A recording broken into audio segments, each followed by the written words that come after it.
Assalamualaikum warahmatullahi wabarakatuh. Saya Muhammad Bari Kamil, mahasiswa UIN Arani di Banda Aceh. Di video kali ini saya akan membahas satu jurnal yang sudah saya pilih untuk memenuhi persyaratan tugas akhir pada mata kuliah wawasan teknologi dan komunikasi ilmiah. Sebelum saya masuk kepada pembahasan, saya akan menampilkan video bagaimana teknik yang saya gunakan untuk mencari jurnal tersebut.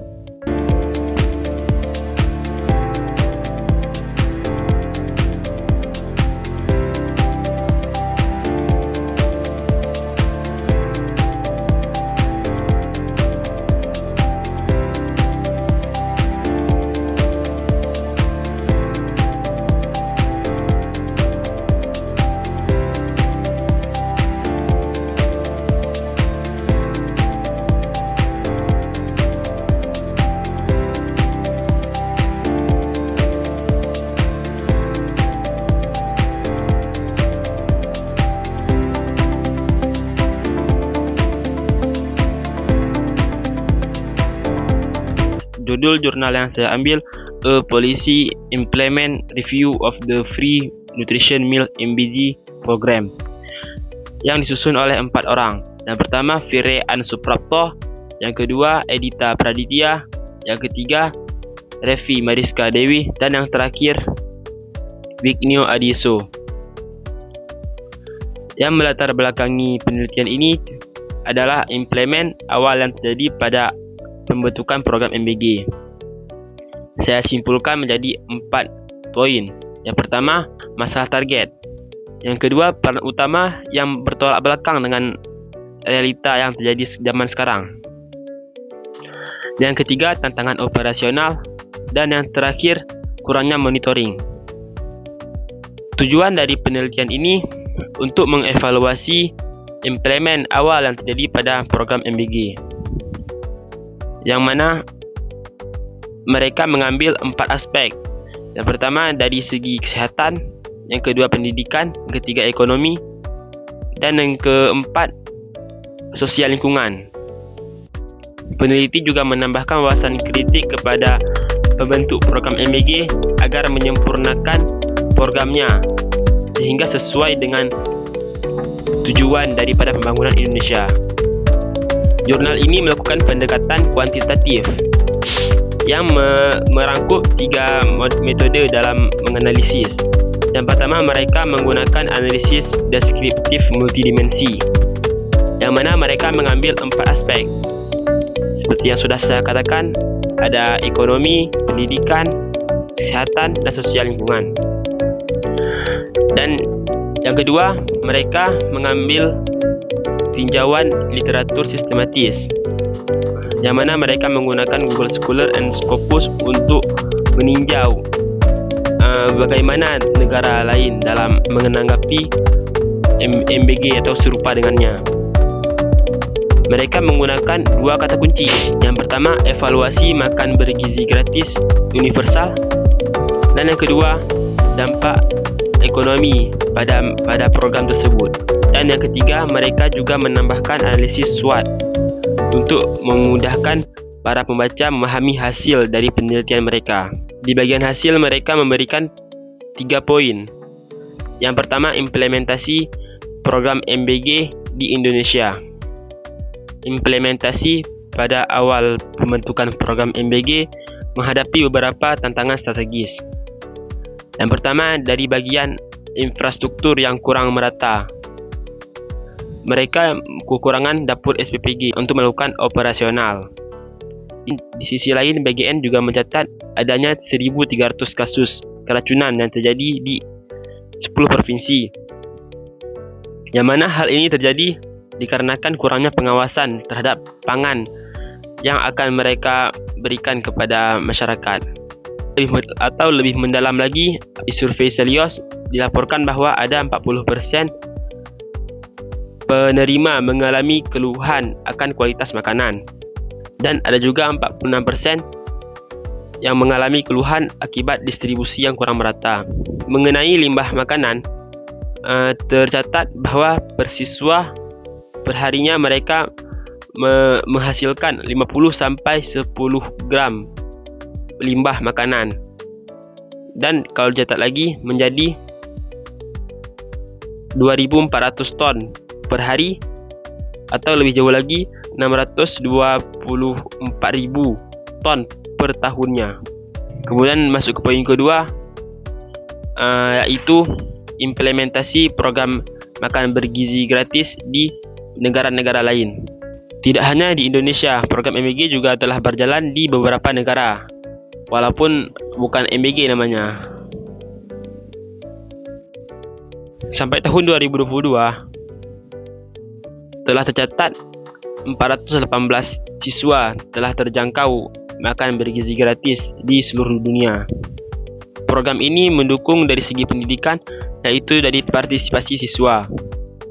Tidak hanya dari segi pendidikan, ekonomi juga terbantu dengan hal ini, yang terutama bagi petani-petani kecil. Pendapatan mereka makin bertambah dengan memanfaatkan hasil pertanian mereka sebagai pasokan bahan pangan. Peneliti menambahkan 3 negara sebagai contoh. Yang pertama ada Brazil. Mereka mendirikan program ini dari tahun 1954 dan dikembangkan lagi pada tahun 2003 yang menjangkau sekitar 45 juta siswa. Dari adanya program tersebut, petani mereka mendapatkan pendapatan tambahan yang berkisar di 23% hingga 106%. Yang kedua ada negara India. Mereka mendirikan program ini dari tahun 1995. Yang unik mereka sangat memantau berapa gizi yang mereka persyaratkan di makanan tersebut perharinya, yaitu 300 kalori dan 8-12 gram protein. Yang ketiga ada Finlandia, yang didirikan pada tahun 1948 yang telah mencakup 850.000 siswa. Pada poin ketiganya, mereka menambahkan evaluasi terhadap program MBG di Indonesia. Mereka memberikan 4 aspek. Yang pertama, dari segi kesehatan.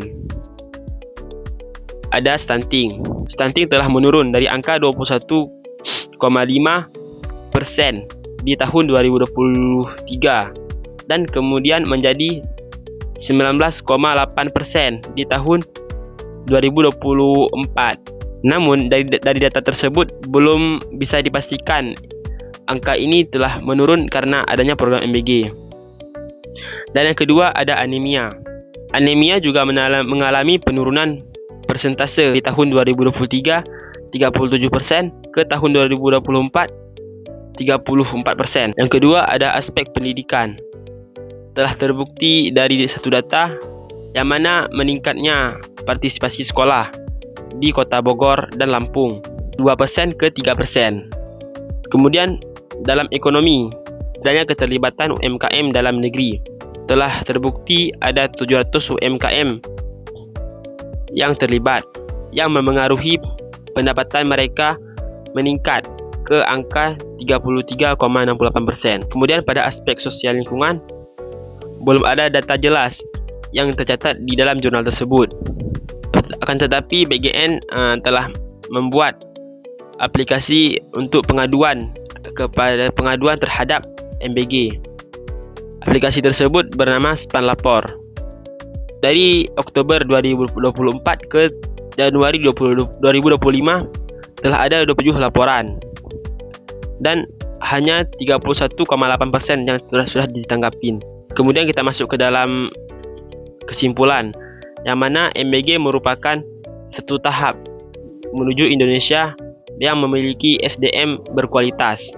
Di dalam studi ini, meskipun MBG sudah mendapatkan legitimasi politik yang kuat dan juga anggaran yang substansial, implementasi ini juga menghadapi beberapa tantangan utama. Hingga pertengahan 2025, belum ada hasil optimal yang BGN telah berhasil membentuk MBG secara utuh. Menurut data, SPPG dan jumlah penerimanya belum sesuai dengan apa target mereka. Agar program MBG ini berhasil, Indonesia perlu belajar dari beberapa negara. Yang seperti disebutkan oleh jurnal tersebut, ada 3 negara. Yang pertama, Brazil. Negara Brazil memberikan perlindungan hukum yang sangat ketat terhadap program ini. Yang kedua, ada India. India memperketat minimum standar angka gizi yang akan mereka berikan. Yang ketiga, ada Finlandia. Mereka menambahkan pelajaran gizi di sekolah-sekolah dasar. Yang mana dengan adanya pelajaran tersebut, siswa tidak akan memilih-milih lagi dalam makan makanan bergizi.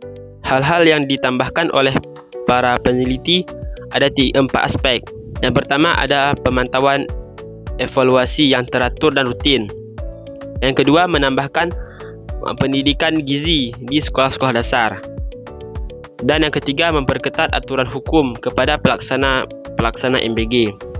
Dan yang terakhir, memastikan mekanisme akuntabilitas yang kuat.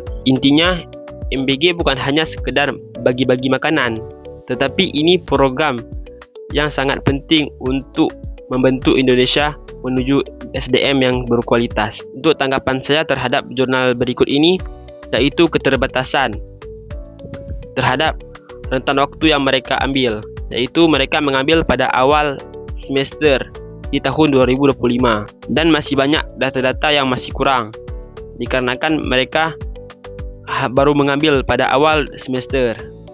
Mungkin hanya ini yang saya dapat sampaikan. Wassalamualaikum warahmatullahi wabarakatuh.